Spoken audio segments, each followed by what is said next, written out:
shiny happy people. Welcome to Kimbaskrafts. My name is Kim, and if you're new here, hello, welcome. And if you're returning, welcome back, guys. You know I love you. So I already posted the unboxing of the Diamond Art Club Halloween Haunted House, and I'm going to kit it up now. So I got out my 70 bottle case, Peacock. My 70 bottle Peacock case. So there's 42 colors in this. And I have extra bottles here for extras. So I have to cut these stickers out. And what I'm going to do is I'm going to cut the pink numbers off. And I'm only going to put the symbol and the DMC code actually on the bottle. So that's how I'm going to kit it up. And yeah, I just have, let me just, hold on one second. Okay, so I forgot. I like to Xerox these so that I have the this in a journal. So I just forgot to do that. Okay, so we are all done that. The way I'm going to do this is I'm going to cut this along the pink line here. Okay, I'll put this in here. Okay, and then what I'm going to do is cut along here. Okay, now what I'm going to do is, to make it easier to peel these stickers off individually, what I'm going to do is I'm going to lift it off the page here.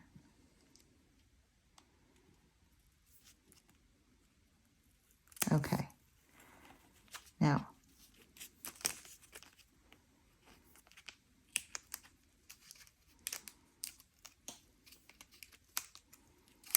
I'm going to cut the numbers off just on the sticker side.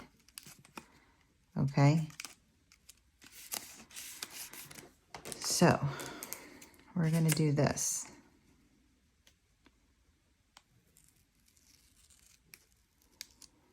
You see what I'm doing?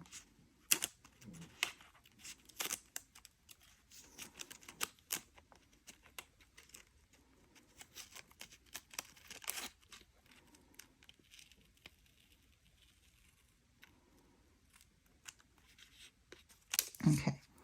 When you get halfway, stick that side down and cut it off so it stops lifting it.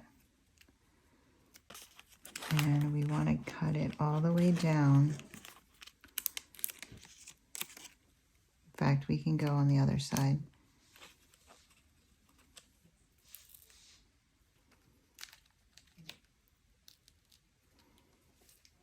Like that.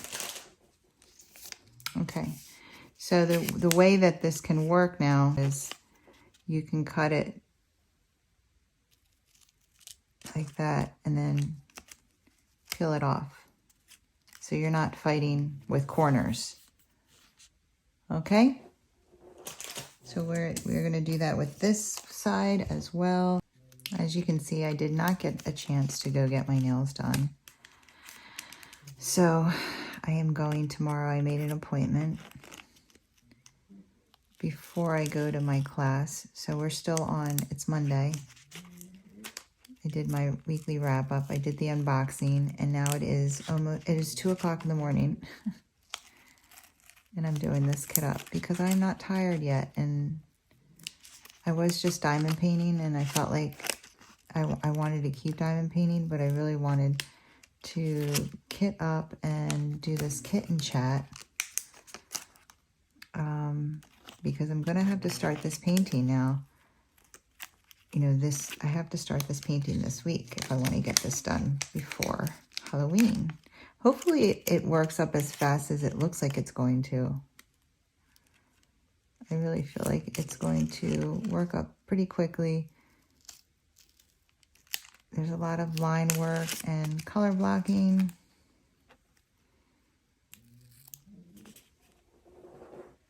Okay. And then I am going to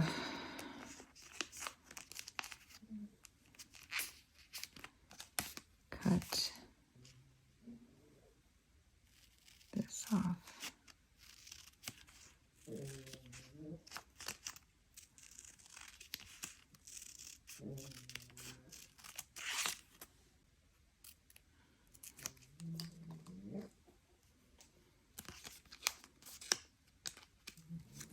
You can lift it up too and cut them this way individually into strips. Okay. Now we have our two, but I'm going to cut them through.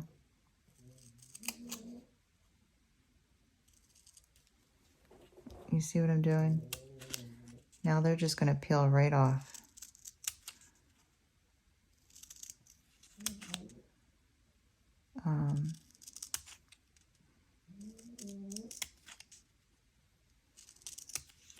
This is the first time I've done this, but when I watch kit out videos, I'm like, no, don't cut it. Don't cut them out.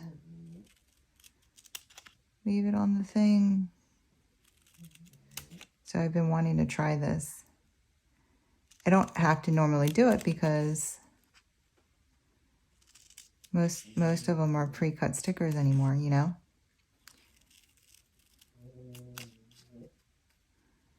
Since I'm going old school today,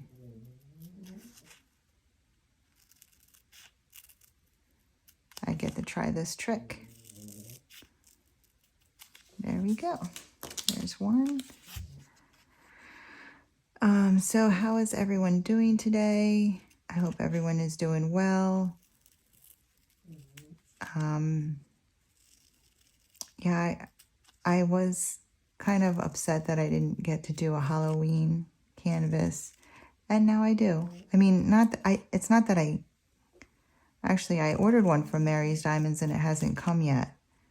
So I was thinking about that one originally, and that one is a round. So I ordered that one before I started the koi fish one.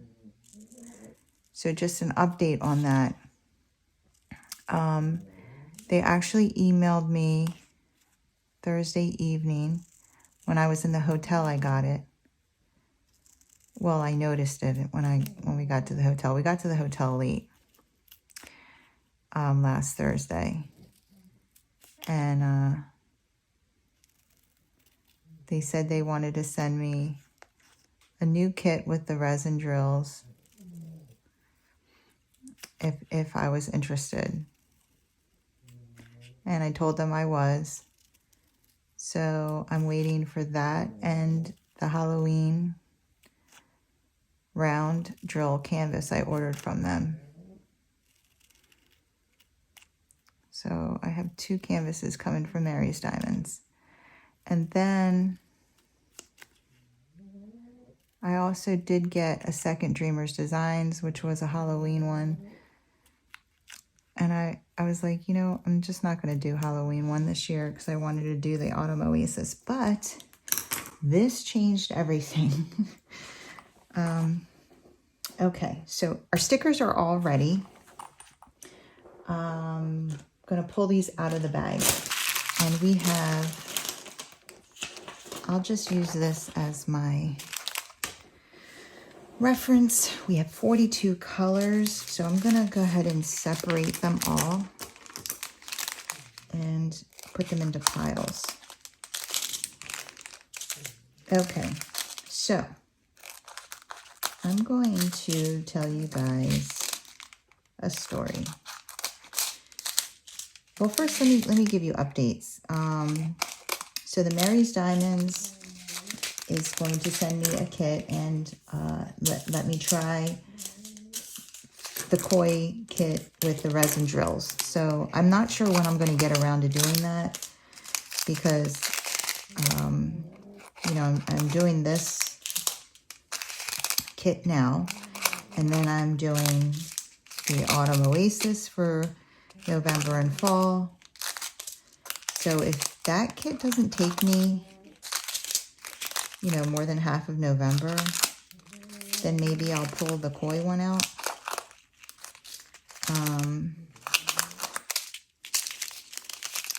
And because I already have December planned. So, and it's not going to have room for the koi. And let's see, got my butt kicked at work last night. The night before was good. But last night got my butt kicked. We were short-staffed again.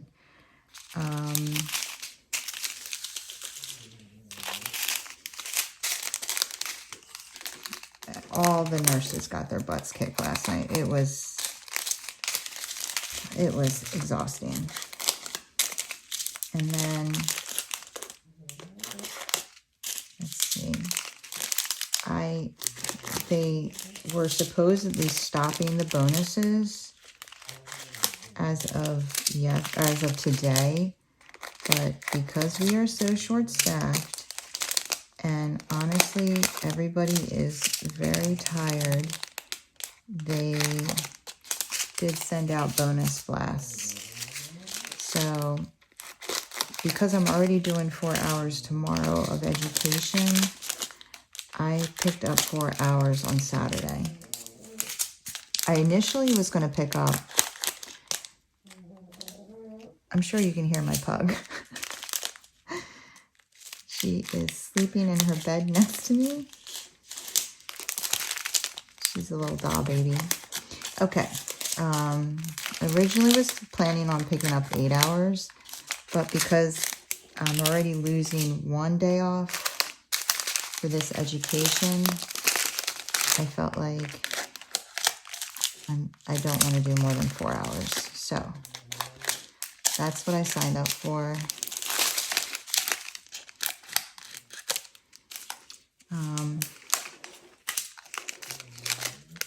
So that's what I plan on doing this week for overtime, the 4 hours education, 4 hours in the hospital. And then,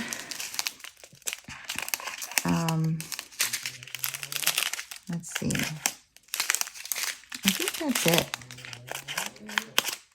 Has anything else come up? I mean, little things like I wanted to try audiobooks, and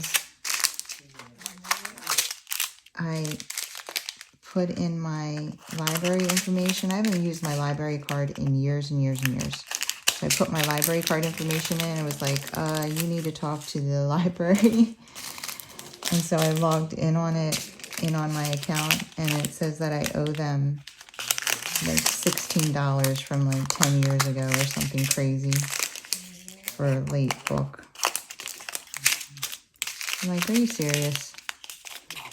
So I gotta go.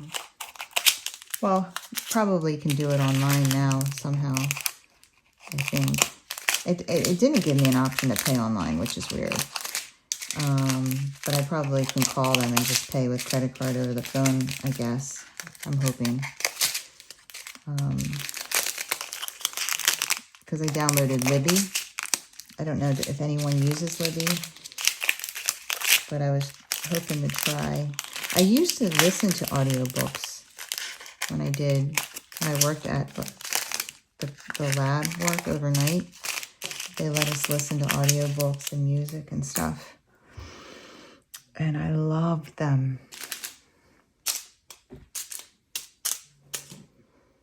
9, 10, 40, 41, 42. Okay, perfect.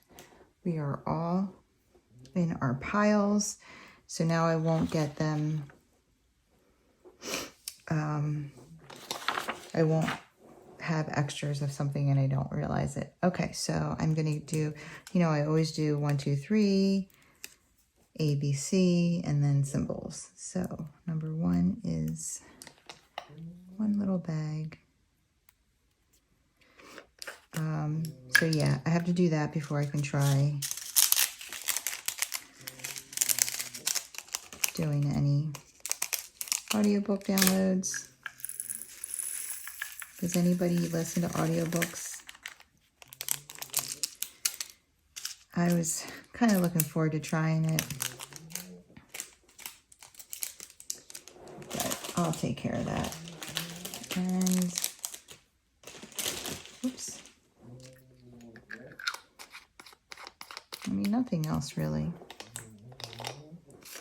All right, so I'm going to tell you guys a story. And I've told this story so many times that I'm not going to cry. I don't think. I shouldn't cry. I used to cry, but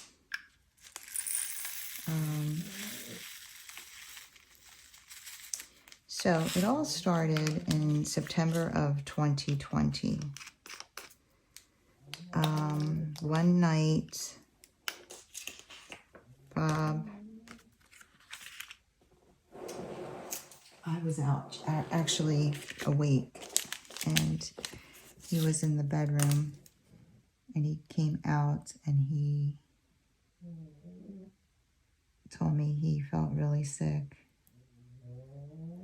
and he was in a lot of pain, like he was buckled over, and he had vomited a few times, and he was saying that he thought maybe he had food poisoning, and then he was laying on the bathroom floor, and he said the pain was so bad he could barely breathe. So I was like, we need to go to the hospital. But by that time, because he was sitting there suffering for a little bit before he came and got me. So by that time, he was like, I can't walk. He was in so much pain, like he couldn't walk. So I had to call 911. So I called 911.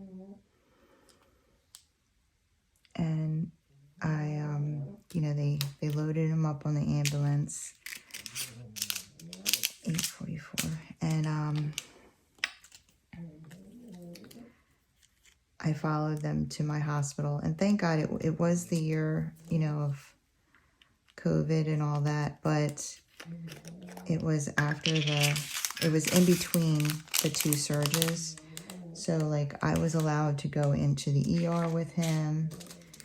And, you know, I worked there. I knew the nurse who admitted him.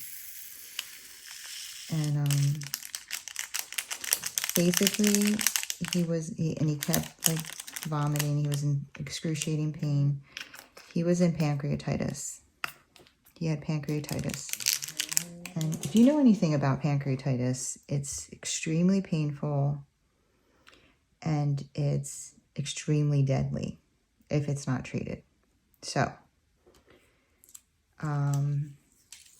the ER doctor came in and said, we're admitting you. Your numbers are the worst I've ever seen.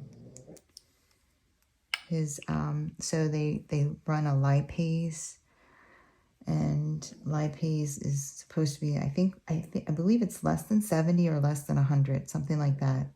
And it didn't even register. It said greater than 8,000. So, you know, there's multiple ways of getting pancreatitis. The most common way we see is alcoholism. So it's, so of course they ran his blood. He had no alcohol in his system. And so they took him and they did all these studies. So he was in the hospital for 4 days. The way you treat pancreatitis is you have to completely rest the gut.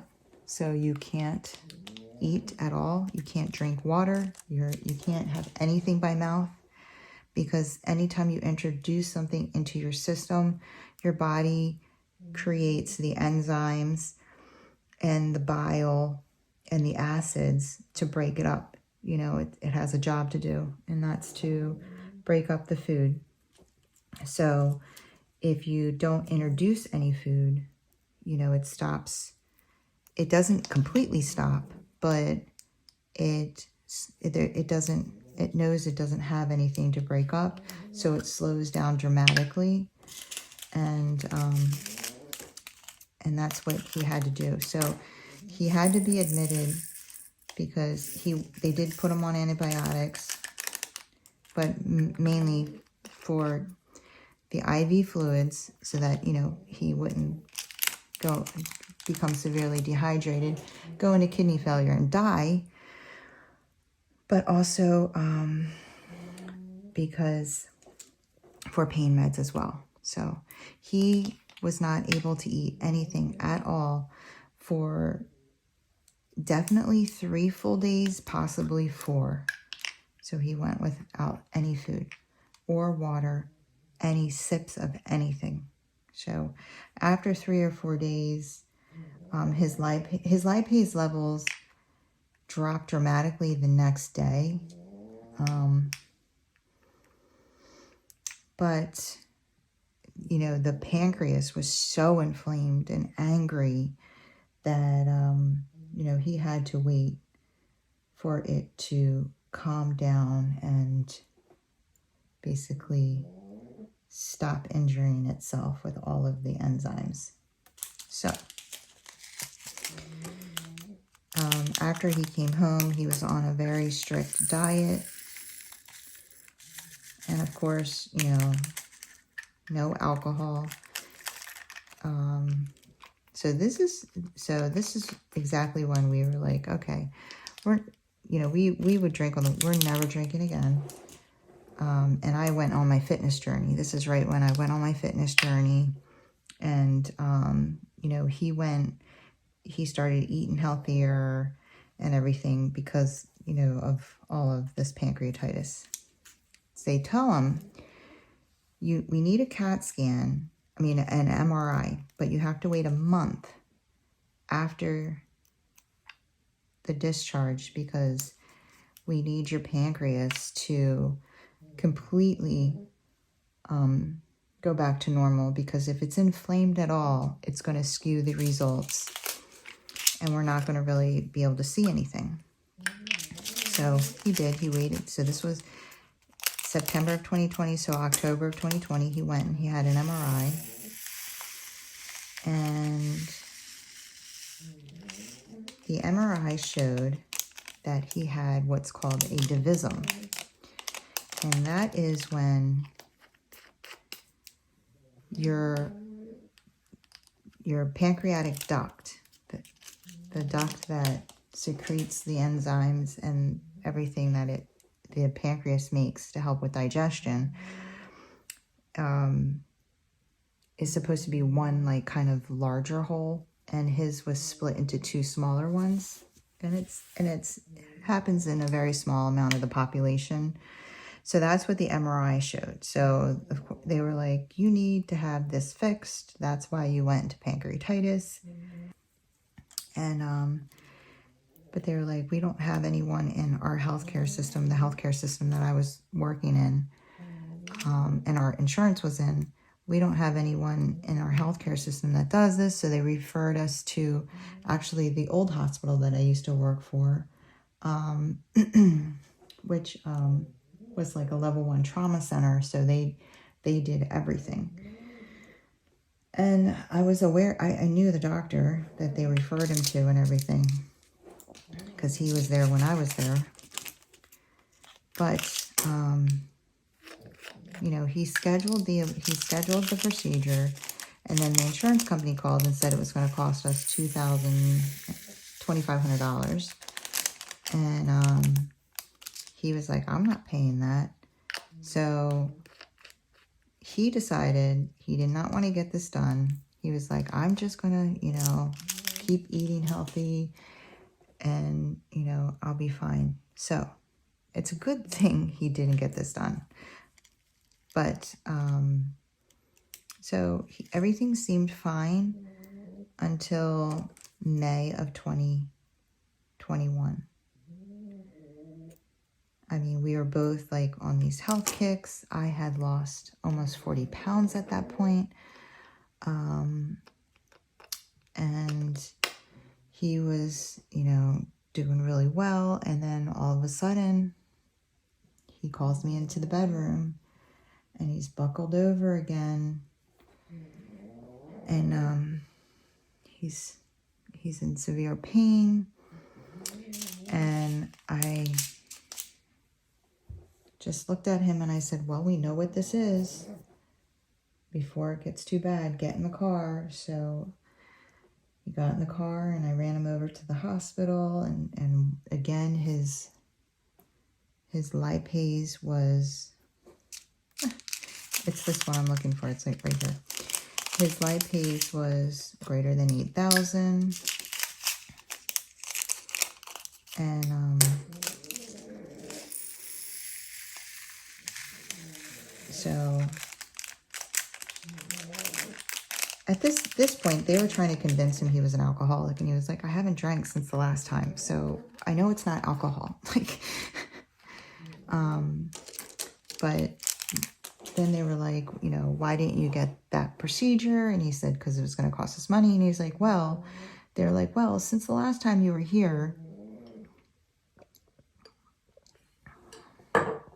our hospital system actually acquired a GI doctor that performs this procedure. And so they referred him to her.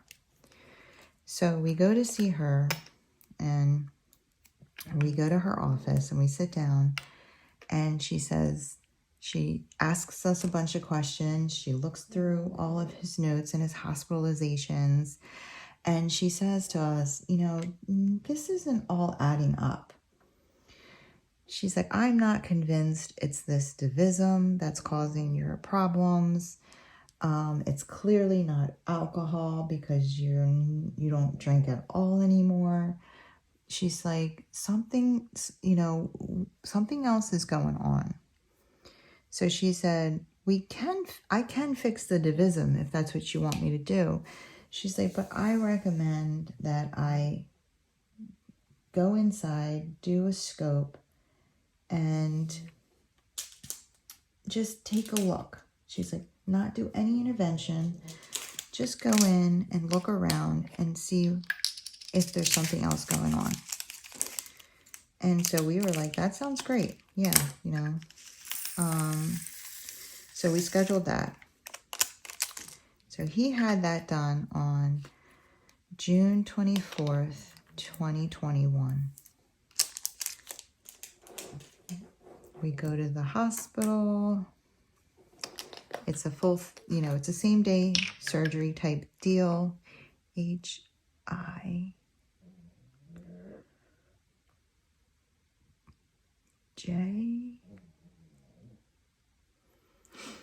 Okay.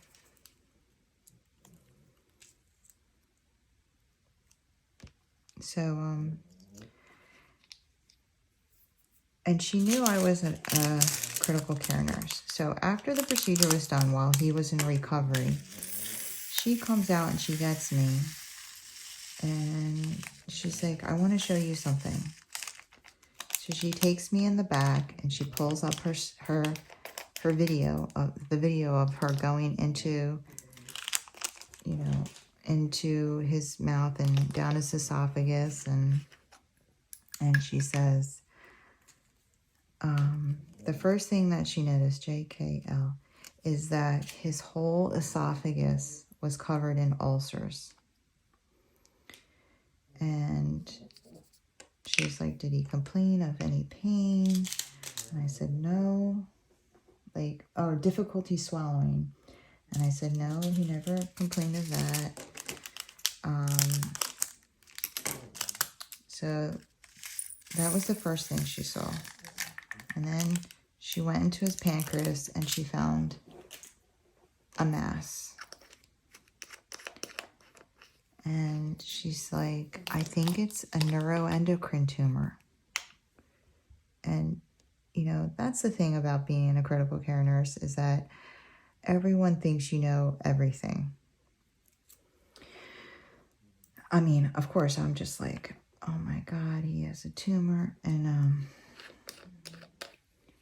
she's like, it's a I think it's a neuroendocrine tumor. I called the pathologist and I told them to run it for that. And she's looking at me like I know what that means. And I have no idea what that means. I'm looking at her and I was like, I don't know what that means. Because and I work in the ICU. One thing we don't treat in the ICU is cancer. Because if you're in the ICU, something else is killing you. And that's what we're addressing.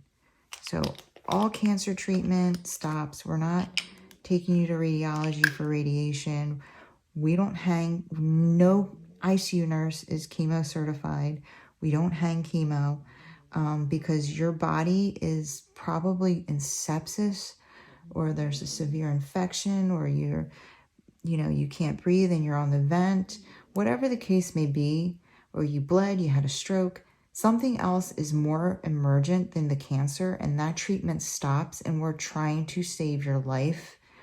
And then when we do, they'll resume the cancer treatments. And you're probably not strong enough to have any kind of cancer treatment at the time when you're in the ICU. So I really don't know anything about tumors, different types of tumors. So she's saying this to me like I know what it is, and I'm just looking at her like a deer in headlights. I don't know what you're talking about. So I left. We left there, obviously upset, and she tells us he has to see a surgeon. Well, she tells us let's wait for the biopsy to come back, and when it does, we'll meet again and we'll discuss what our options are. So biopsy comes back. She said she was right. It was a neuroendocrine tumor, and that he probably needs to have a Whipple. Now, if you've ever heard of Whipple, then you know it's a very intense surgery. It requires a lot of moving parts. They go into the abdomen. They remove part of your small intestine, part of your pancreas, your gallbladder. They have to reattach everything. Sometimes the stomach's involved. So it's pretty extensive. And when I was a nurse at the first ICU, the patients didn't generally do well because there were so many things that could go wrong. So she says, she recommends this transplant surgeon. He transplants liver and pancreas. And so she said, that's where I would send my family. So we said, okay. We went and saw him. Before we went to see him, though, Bob had another issue where he was having pain and he wasn't feeling right. So, we went back to the hospital the week that we were supposed to see this surgeon. And it was Tuesday, and we were seeing the surgeon on Friday. So he actually gets admitted. And while he was, the day I came to pick him up, to take him home, I walk in and he's like, oh, good news. The hospitalist told me it's, he read through my chart and it's not cancer. And I was like, what? And he's like, and his roommate, he's sitting there and he's like, yep, I heard the whole thing. Yeah, you guys got good news. Congratulations. No cancer. And I was like, oh my God, that's awesome. Because, I kept asking the GI doctor, I'm like, so this is cancer? And she wouldn't say yes or no. I thought that was very bizarre. OPQRST. So I have one upside down T. I always put this with the T's.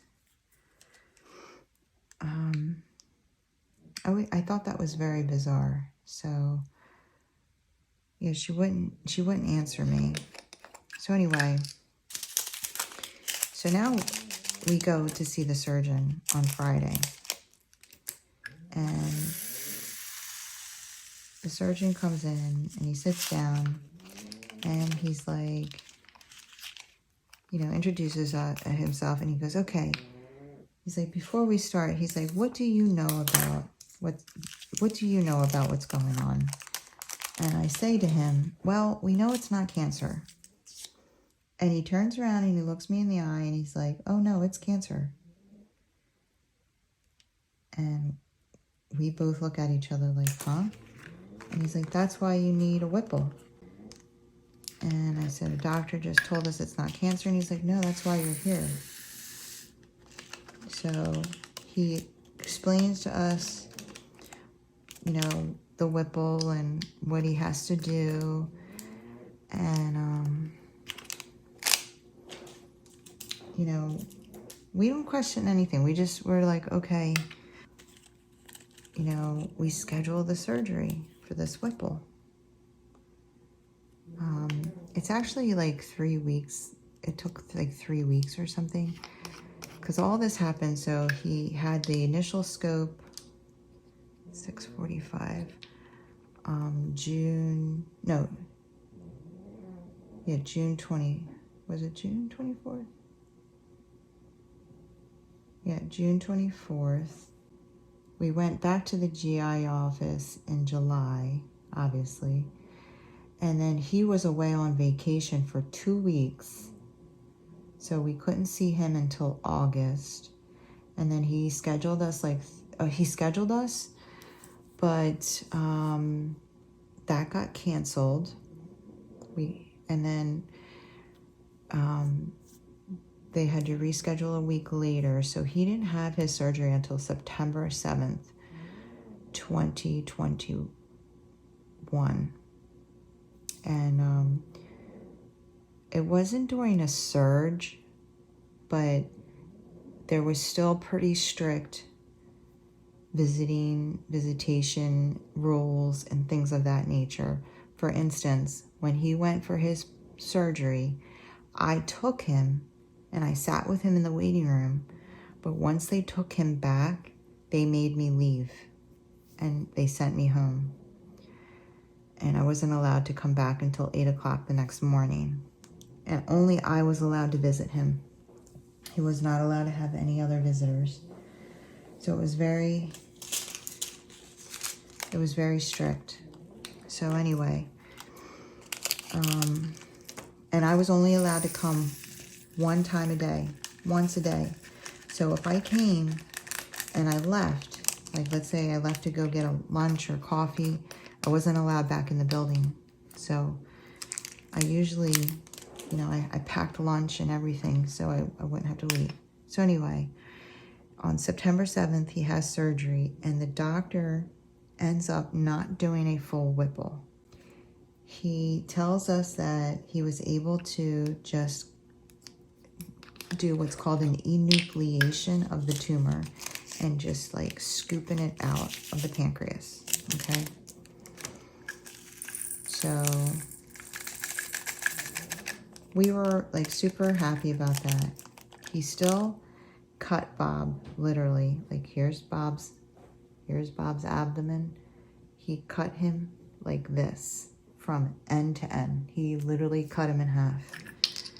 He had a drain and everything, and he was in the hospital for a week post-op.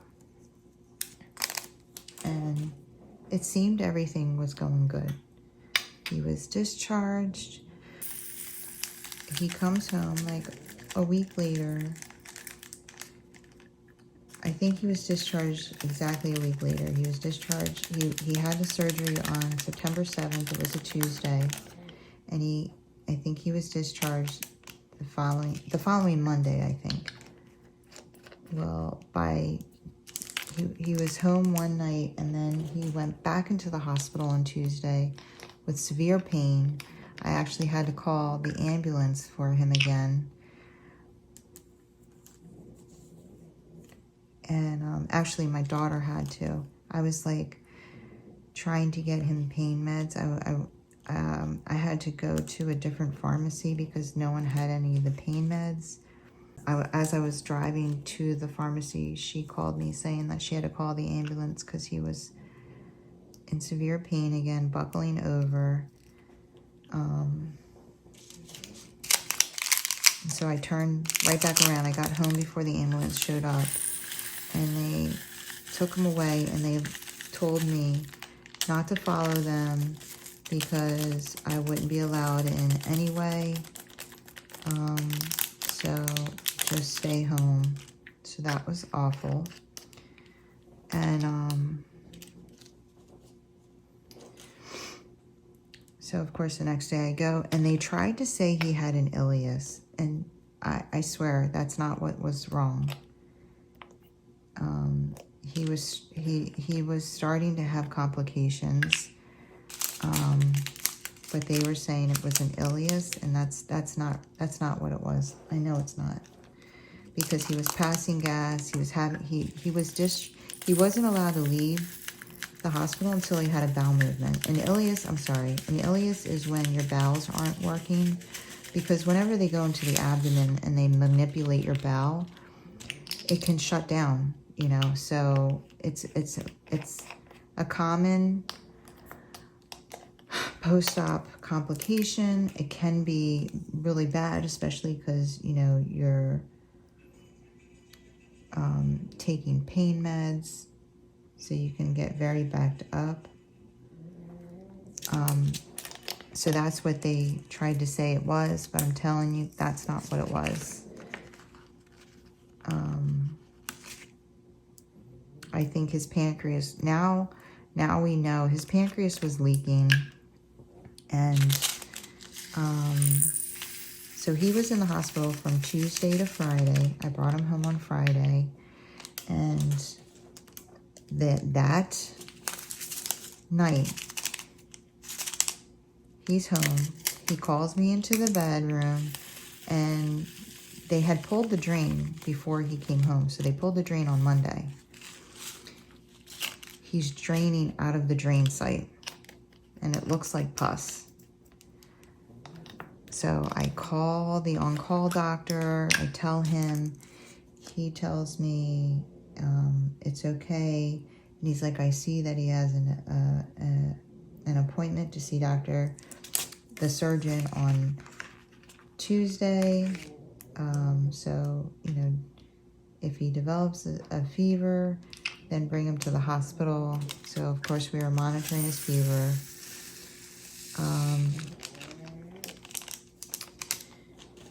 Well, then Saturday, he starts draining out of the incision right above where the drain was. So here's the incision, and here's the drain site. So the drain site was draining, and then on Saturday, he started draining out of the incision here. So I get on the phone again, and I call the doctor's office, and I'm like, now he's draining out of the incision site. And once again, they tell me, you know, relax. He has an appointment. Like, it's going to be okay. So, you know, I called Sunday. I called Monday.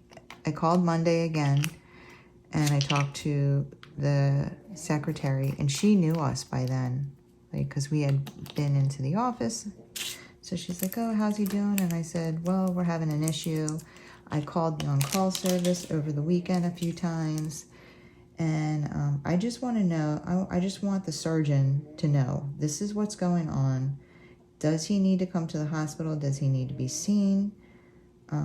If he tells me it's okay, then I'll relax. So she calls back, and she's like, he said it's okay. He'll see him tomorrow, because, you know, he had the appointment on Tuesday. So we were like, okay, if he's not worried, we're not worried. We go into the office, he opens up his bandage and he's like, yeah, he's got an infection. And we're like, what? So he gives him some antibiotics. He tells us to monitor his temp. And I asked him, I said, should we get a CAT scan? And he said, no, if he develops a fever, bring him right to the ER.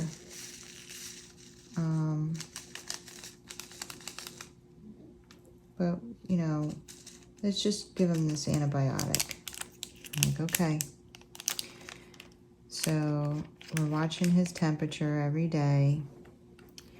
And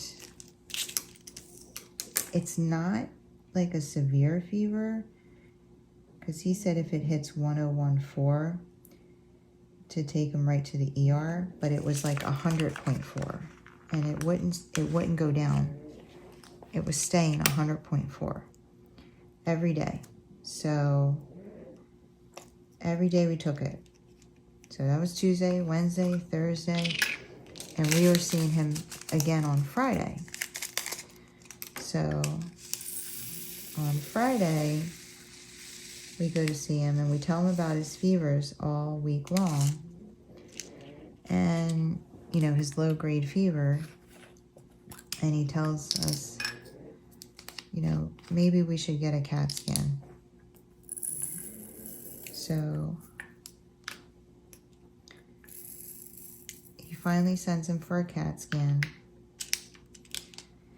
And that took all day. So our appointment was like at 8 in the morning. We didn't get home from the hospital and CAT scan and everything until like 3:30 in the afternoon. We get home and he calls us and he's like, there's fluid around the pancreas. We're going to need to, you know, remove it. You know, he'll need to go to IR to have it removed. But if I have you guys come to the hospital now, he'll just sit around all weekend and wait because IR is closed. So I think it'd be better if he just waited at home, and then, you know, I'll have them schedule him for Monday. What do you think? And so he was like, yeah, I would rather wait at home. But then, of course, he started to feel worse. I took his temperature. It was 100 and... what the heck was it? It was 102, I think. So in the car we went right back to the hospital. And this hospital is not the one I work at, very close to our house. This hospital is far from us. Drove him back to the hospital. And I had to, once again, drop him off at the ER and leave. They wouldn't let me come in. They wouldn't let me stay. So I had to leave. And they admitted him. And yeah, they had to start antibiotics. And then he started to get sick. And so he was like not doing well. So on Sunday, this is like a horror story. Oh, meanwhile, they're telling me, you know, I'm asking them about this being cancer, you know. Does he need to see oncology? Does he need chemotherapy? Does he need, you know, and they're telling me no. That they had the tumor board review everything, and surgical intervention should take care of it. And so we're like, okay. So now he's in the hospital with this infection. He's got this fluid collection that's like basically an abscess or an infectious collection in his abdomen. And it's in the gallbladder fossa, or where the gallbladder used to be. So the opening of where the gallbladder was. And so he actually gets thrown on, the IR got called in for an emergency on Sunday. So his surgeon called and asked the IR doctor if he would also see Bob, since he was already going to be in the hospital. Can he just, you know, add Bob on as a case on Sunday and drain this abscess and put drains in? And they said yes. So on Sunday, they take Bob down. They tell Bob, now I'm allowed to visit and I'm allowed to stay for 12 hours. So I was on FMLA from work. And so they tell Bob, you know, we're going to give you some medication that's going to make you real comfortable. And I told Bob, you're going to be comfortable. You're going to come back. You're probably going to sleep all day. Like, you know, and all this stuff. Because I've taken patients to IR, guys. Okay? So they tell him the same thing. You're gonna be sleepy, you know, all this stuff. Well, as soon as that guy went into Bob, he like punctured something, because Bob almost jumped off the table, and they tried to say that he couldn't tolerate it or some BS. That's what they tried to say. He couldn't tolerate it. But they drained out basically a collective of 350 cc's of pus out of his abdomen. And they said they couldn't leave the drains in because Bob couldn't tolerate it. No, they did something to him. He came back up and he was on the stretcher and he was in so much pain. He was worse than when he left, and he was guppy breathing, and he was like, he couldn't take a deep breath. He told me it hurt to breathe. I'm like, calling the nurse in. What's wrong with him? This isn't normal. He needs pain meds. So then he was on all these heavy pain meds because he couldn't even breathe without them. It was awful. So this was on Sunday. They definitely punctured something. He couldn't even walk. Like, he could not even walk like 10 feet without like not being able to breathe. He was on oxygen. It was ridiculous. And I'm watching all of his charting, like on his My Chart. I can't go into the actual chart or I would get fired.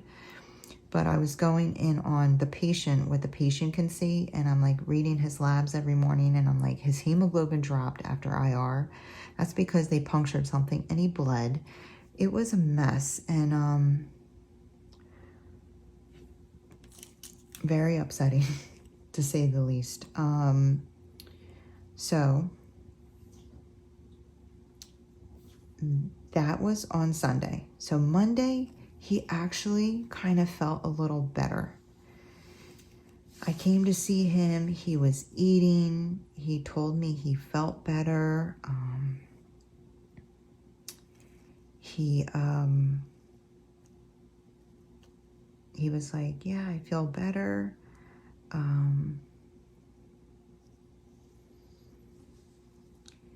He told me not to stay, you know, all day like I had been. He said, go home and get some rest, you know, and everything. So I did. I left a little early, and he calls me at 1:30 in the morning, scared, and he's telling me my abdomen is locking up. I'm in pain, and it's just like it's almost like he's having contractions, like he's giving birth. Like his whole abdomen was just seizing up and getting rock hard. And the nurse got scared and like called the doctor and was like, something's wrong. And you know, he was in severe pain again. And so the next morning, you know, of course, I rush over there early, and the surgeons had already come and seen him. And I'm reading, and I come in and he tells me, you know, they ordered They ordered blood work. They're sending me for a CAT scan. And he's telling me all this. And so I'm going on the My Chart, and I see her note, and I start reading it. And she says, you know, patient in acute distress, tachypnic, which means his respiratory rate is very high, tachycardic, in pain, sending for CAT scan, sending for stat labs. So she says all this in her note, right? So he goes, while I'm there, they take him to CAT scan. He comes back, and he just is getting worse. He's feeling worse. He feels, you know, he's in pain. He's sick, and I'm, you know, I call the nurse in, and I tell her, you know, I saw the CAT scan report, and it says that his bladder's severely not severely. It said well distended with urine, but he can't urinate because his abdomen's so hard. And she's like, okay, well, the doctor will see it, and we'll be putting in orders. And she leaves, and, you know, he's just sitting there like, he's like so uncomfortable and sick. He's like tossing and turning. He can't get comfortable. He's flush. And I'm just like, I'm watching him get worse as hours go by. I'm calling a nurse in. I call her back in, and I said, listen, can you do a bladder scan? Can you check to see if he's distended with urine? I mean, he might need to be straight cath. And so she does that. It actually says that he has no urine in there. I'm like, that doesn't make any sense, because he's literally gone 200 cc's since I've been here, and that will not make your bladder well distended. But she does it like 3 times. It keeps reading 0. I'm like, I don't even understand. So, you know, he's looking worse. I keep calling the nurse in, and I'm like, did the doctor get back to you? Because he looks really sick. And she kept saying, I sent her a message, and she said she got tied up, and she'll be over as soon as she can be, and this and that. And so finally, my girlfriend, who I used to work with at the first hospital, managed the ICU downstairs. So I texted her, and I was like, listen, Bob is back in the hospital, and he's like going septic. He's literally deteriorating before my eyes. I'm terrified. They wrote, you know, no one's coming back to see him. And the CAT scan said the fluid was back. So all the fluid that they drained, the 300 cc's of pus they drained on Sunday, it said his abdomen had fluid collection again. So it built right back up.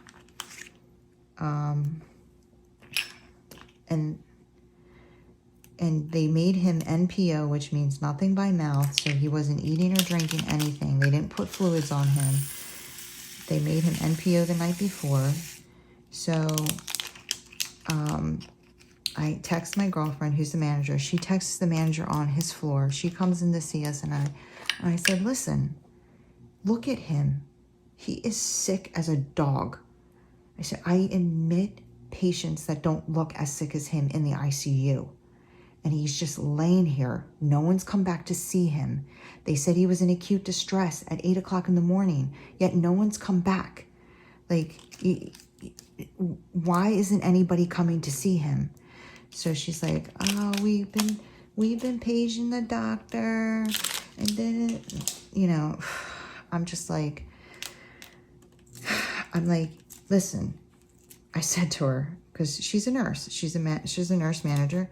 I looked at her and I said, listen, he is going septic, and you and I both know you need to nip that in the bud, or it will kill him. Like, he has been NPO since 6 p.m. last night. He's got no fluids going. Oh, and they took his temperature, and he had 102.5 fever on top of it. I'm like, he's febrile. He's burning up. He's starting to get a rash on him that's just cropping up out of nowhere. So as I'm freaking out on her, the resident comes in, the one who wrote the note saying he was in acute distress. And she's like, I'm sorry, we've been so busy. She's like, so your CAT scan was fine. And I looked at her and I said, it's what? I'm like, so are you telling me that they left that fluid in there on Sunday when they went in and they drained him? They left some? And she looked at me and she's like, well, I would have to go through his chart. I said, no. I'm like, because I'm thinking, go through his chart. You've had plenty of time to do, because we're talking, guys, it is now 3:30 in the afternoon, okay? It's not noon, okay? So I looked at her and I said, forget the CAT scan. Look at the patient. He's sick.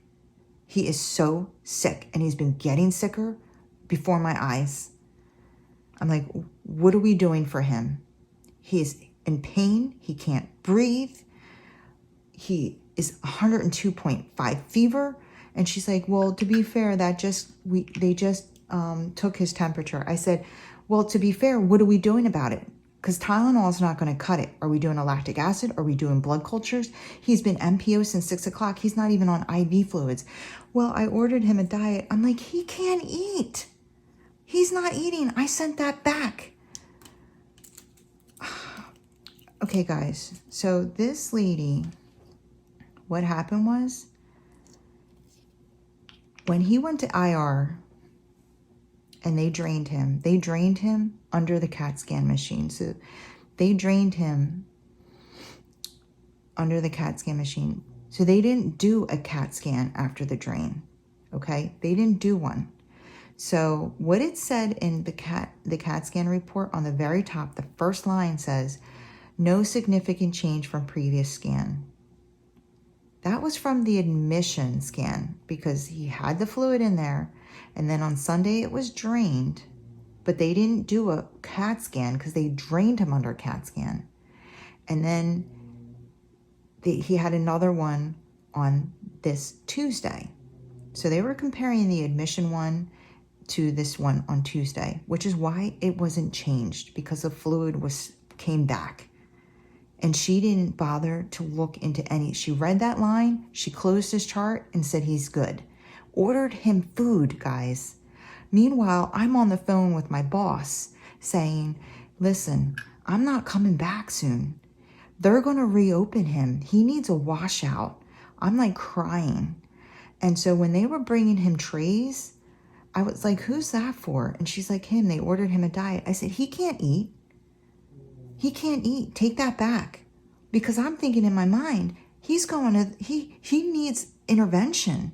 Like, they need to do something now. So she was like, oh, you don't, no, we don't want it.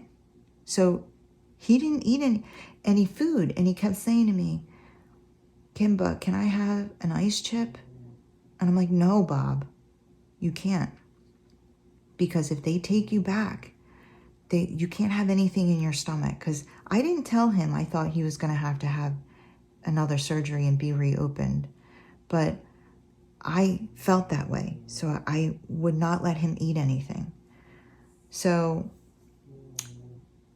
I tell this surgical resident, I said, he can't eat. And she's like, well, I'll tell the surgeon that you're afraid to eat. I'm like, it's nothing about being afraid. Well, so she walks out. She was worthless. I freaked out on her. She walks out. She said, I'll be right back. I'm going to go look at a couple things. And the surgeon walks in. And the first thing he says to us is, Bob, your CAT scan was not good. And we said to him, we know. And he's like, I'm going to have to take you for a laparoscopic washout. So I never heard of that before. I'll be honest with you guys. I never heard of a laparoscopic washout. I was like so relieved when he said that, because that meant he didn't have to full on cut him back open again. So he said, but I'm going to have to do it tomorrow because you ate. Because he saw that she ordered him a diet. And I said, he didn't eat. And Bob said, Doc, I haven't had anything since 6 o'clock yesterday.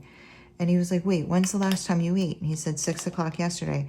I said, Doc, he didn't even have an ice chip all day. He asked me and I said no. And he was like, okay, we'll take him right now. And he says to his fellow, he said, call the OR. We need an OR. We'll pack him up. And literally within 15 minutes, he was out of that room. And they took him to surgery. And he came back and he told me it took him 90 minutes to cut through all of the scar tissue, his adhesions. He had developed a ton of adhesions to even get to the abscess. He redrained the abscess. He placed a drain, and that was able to stay in. So,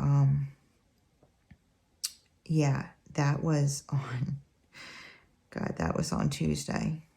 So Tuesday night he went in and he had his second OR procedure. So Wednesday he actually looked 1,000 times better. He ate something. He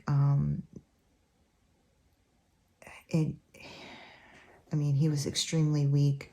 He lost 34 pounds, guys, in the course of these weeks. He was in the hospital almost all of September. His final discharge date, so his initial surgery was September 7th, and his final discharge date was October 4th. I know all this. This is not written down somewhere. All of these, this is all memorized. So he had the second surgery on Tuesday. Wednesday, he looked pretty decent, except he was still having this breathing issue that he developed after they punctured something, although they would not tell us what they did. They just kept saying he couldn't tolerate. And so they finally tell us, yeah, there's some kind of collection near your lung, compressing on your lung. So Thursday, his heart goes crazy and he goes into what's called SVT, supraventricular tachycardia, which is a normal sinus rhythm, but it's when your heart rate is greater than 150, and his heart rate was like 160s, 180s, and they had to call the rapid response team 4 times because they could not get his heart rate to stay like normal sinus rhythm. It kept going into a tachycardia. So the first time they came out, I'm sitting in the corner, and I don't even think they knew I was there. And so they come out and they were like, let's push adenosine. And they start drawing up adenosine, and the one nurse is reattaching him to the EKG machine, the 12-lead EKG machine, which just, it takes, it records your EKG, your rhythm. And the thing about adenosine is a drug that literally will stop your heart and then it restarts in hopefully a normal sinus.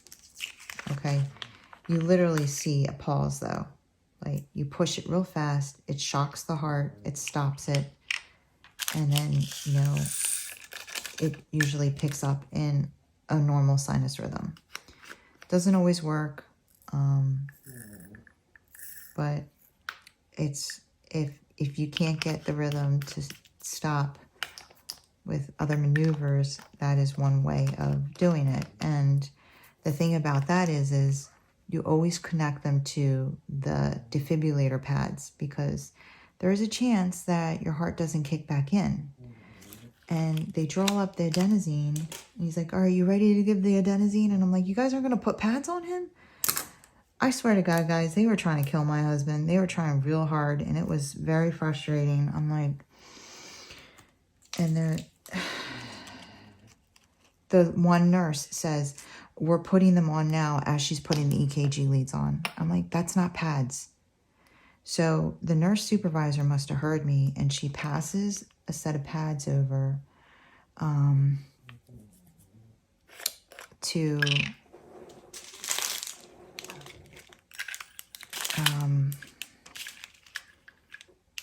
the nurse who has the adenosine, and she's like, put these on him. And she literally said, she's like, are you serious? And the nurse supervisor's like, yes, I'm serious. I'm like, are you serious? Guys, I just can't. So anyway, the doctor was like, forget about the adenosine, push metoprolol, push low pressor. So they tried low pressor, they tried cardizem, and he would go back into a normal rhythm, but then he would kick right back into it. Not right away. Like, they would all leave, and then he would go back into it, and the nurse would call them back again, and that happened 4 times. So finally, they were like, he can't stay here, because they were just going to keep getting called back. So they sent him to the PCU, which is like right below the ICU as far as level of care. And it's a cardiac floor. And they had to put him on a drip to control his heart rate. And I know those nurses were happy to get rid of me. But you know what? I don't give a shit. And so he was on the PCU from there until he didn't. That was on Thursday.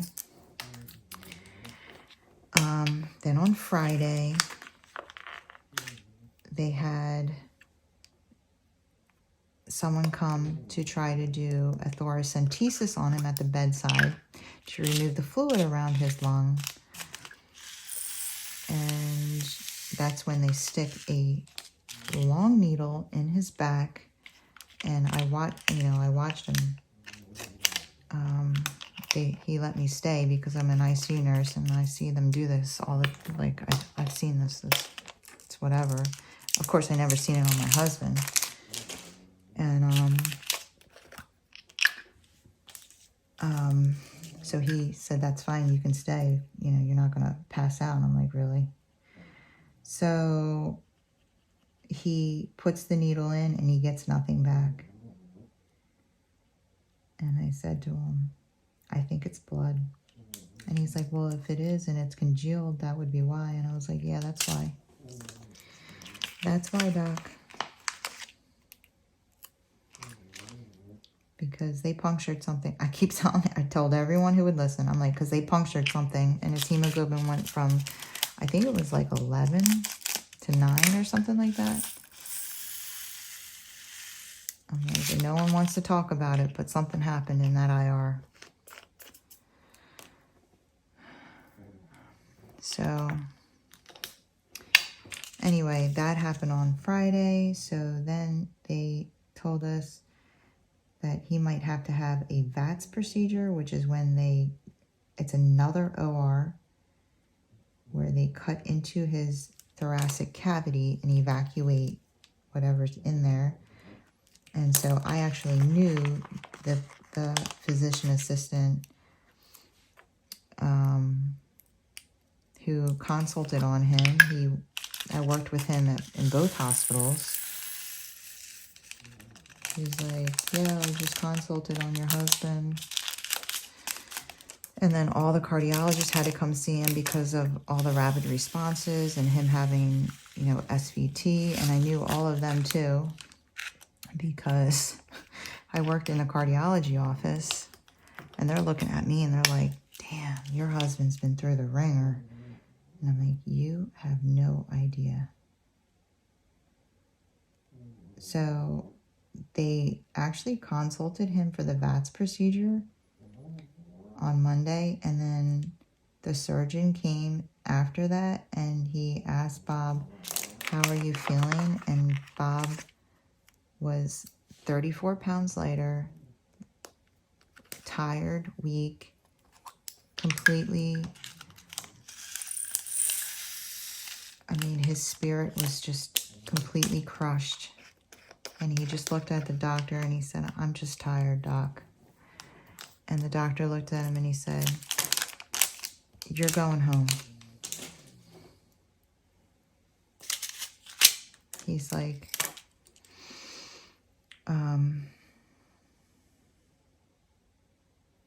no more procedures. He's like, "You're going home."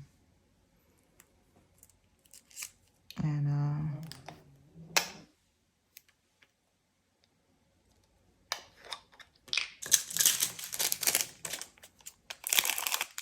I had nothing for him because they were just telling me he might have a VATS procedure, so I didn't bring any clothes with me.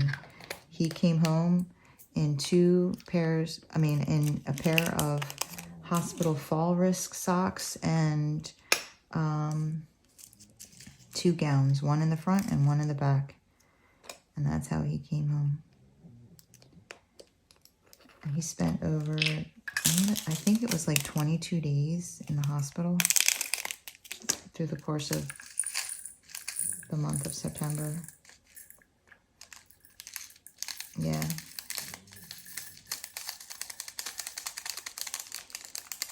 So they tell us we can't get an MRI, a post-op MRI, to make sure everything, you know, was taken care of, because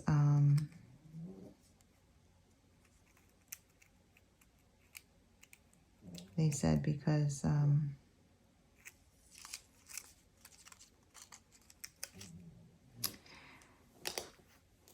they need it to, what's it called?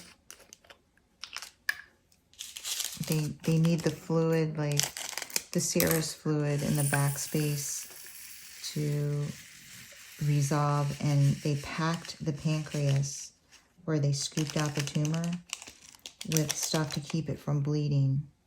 So they said that needs to be reabsorbed by the body before we can have a CAT scan. So they told us he couldn't have a CAT scan for 6 months post-op. Okay, so the packing was placed in September, on September 7th. So even though he had all those complications and they went back inside and everything, when specifically talking about the packing to absolve, you know, you're looking at October, November, December, January, February, March. So that's when we were expecting to have his post-op MRI to make sure everything was removed and, you know, everything was good. But he ended up back into the hospital in February,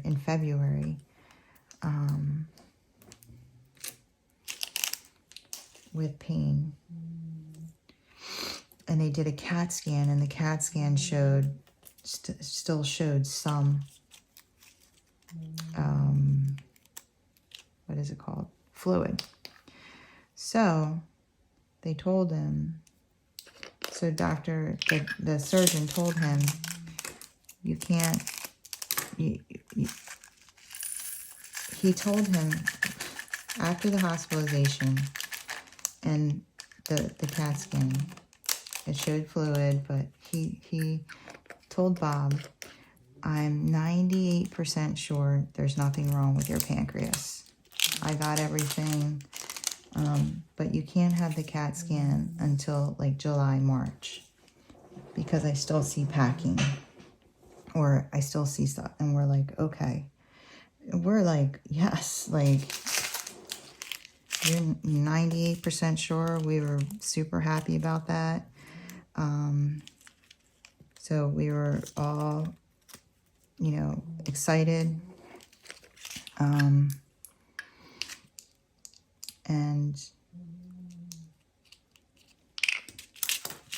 we wait until August. He goes and he has his CAT scan, and the CAT scan says that there's something on the pancreas. could be scar tissue, but cannot rule out tumor. So the surgeon calls us and he's like, listen, I'm really sure that I got everything, but, you know, thinking and knowing are two different things. So I want him to get another ultrasound. The thing that, the same procedure that he got when we found the tumor. So he wanted him to go back to the GI and do another ultrasound. And we were like, okay, let's do this. And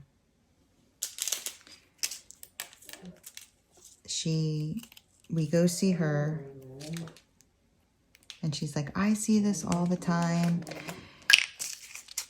The surgeon said he's 100% sure he got everything. And, you know, I'm sure it's just scar tissue, but let's go in and see, blah, blah, blah, blah, blah. So we went and had that done on September 23rd. And after it was done, I go back to see her, and she says, I found something.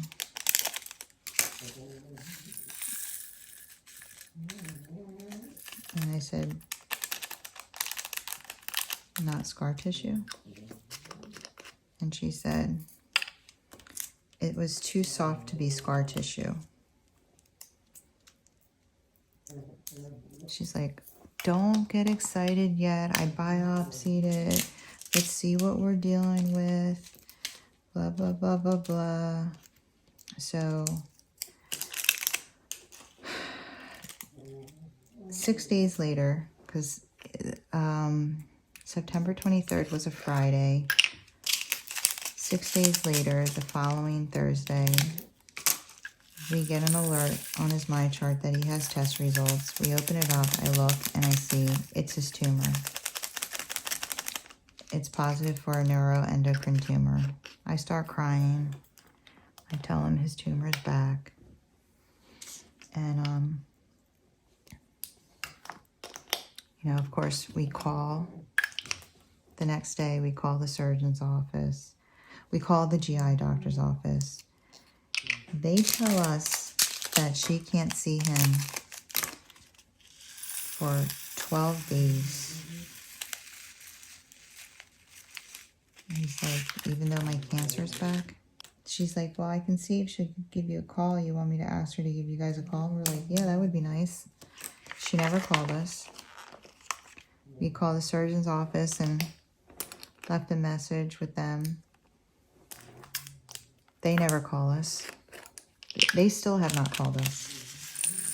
So we went and we had to follow up with her, and she's like, I'm so sorry, blah, blah, blah, blah, blah. So in the meantime, because nobody was calling us back, I started doing some research, and I find this guy who is a pancreatic tumor specialist, but he's an hour and a half away. So that's where we were. That's why we went and stayed at a hotel last Thursday. And I said to Bob, I'm calling this guy. And he was like, okay. So I call the guy. And he was awesome. So, of course, like, we've had a lot of crying. I had a lot of crying. I've been pretty upset. You know, Bob has been stressed out. And we go and see this guy. And, you know, we send all our records over there. And he tells us, like, okay, guys, relax. Relax. He's like, you don't have pancreatic cancer. And I'm like, huh? And he's like, you don't have pancreatic cancer. He's like, you don't have pancreatic and adenocarcinoma. He's like, you don't have what we all know as pancreatic cancer. And I'm like, okay. He's like, you have a neuroendocrine tumor. And we're like, we know. And so if you look up pancreatic cancer, it's scary as hell. It's like, it talks about, you know, like the odds of a 5-year survival rate after being diagnosed. It's super scary. And he starts to tell us that I said, I'm like, so it's not cancer? And he was like, by definition, yes. He said, he's like, the definition of cancer is something that can spread to other parts of the body. He's like, neuroendocrine tumors can spread to other parts of the body. He's like, but you can live a long, healthy life with a neuroendocrine tumor and never have any intervention done for it if it's not spreading, if it's small enough, because they're very slow growing, and if, you know, it's not active. But the problem is so Bob's tumor is almost the same size as it was a year ago. So we're like, well, why is it growing so fast? And he was like, is it though? And then he goes to tell us that he's not sure that the surgeon removed all of the tumor. Well, he said he definitely didn't remove all the tumor because it's still there. And he's like, but how much of it he didn't remove? He's like, I still am trying to put the pieces together. He said, they won't send over your operative note. Yeah, they're having a hard time getting the office note. I mean, the notes, not the office notes. That's all they've sent him. They're having a hard time getting the OR notes and the ultrasound notes from these doctors. So he said, you know, he's still trying to put the pieces together, but he thinks that he just shaved off the top of the tumor and left a bulk of it in there. And that's why it looks like it grew so much. But he said, again, he needs the notes to really know. I don't know, guys. They're going to call the hospital to get the notes that way. Since the offices won't send over the proper things. But so he said, you know, relax. I want to get a triple phase CAT scan, triple phase contrast CAT scan done, and basically a PET scan. And he's like, have you ever heard of a PET scan? And I said, yes, I asked for one. And he's like, and you should have. And I was like, well, he like poo-pooed me like I was being extra. And he was like, you weren't. He absolutely should have one done. And I just started crying, guys. I literally started crying during this consult. And he's like, he started saying, you know, we should see if there has been any spread, if there are anything, and if there is anything growing. And I started crying. And he looked at me, he's like, relax. He's like, I said, that's not why I'm crying. I said, I'm crying because I'm so happy we came here today. And he was like, thank you for that. So this guy, he's like the #1 pancreatic surgeon in New Jersey. And yeah, I feel like finally we're in good hands. So that is why we went to North Jersey last week. I said it was for business, but it certainly wasn't for pleasure. And yeah, that's what's been going on. I will certainly keep everybody updated. But I can tell you that we just got a whole new lease on life. You know, we've been able to breathe again and just to relax and not feel so like under the gun, like we need to do something, so it was exactly what we needed. I'm so glad we found this guy. And yeah, that's where we're at. He still has to have these studies done. They did blood work that same day. And that's why I was saying I brought my crochet, and I thought I would have a lot of time to do it. But I'll tell you, they didn't make us wait anywhere. We didn't wait for the doctor. We didn't wait at the lab. It was awesome. Very nice hospital. So yeah, that's what's going on. All right, guys. So this is my kit up, and I couldn't fit these bags in here. 42 colors. I used all 70 bottles.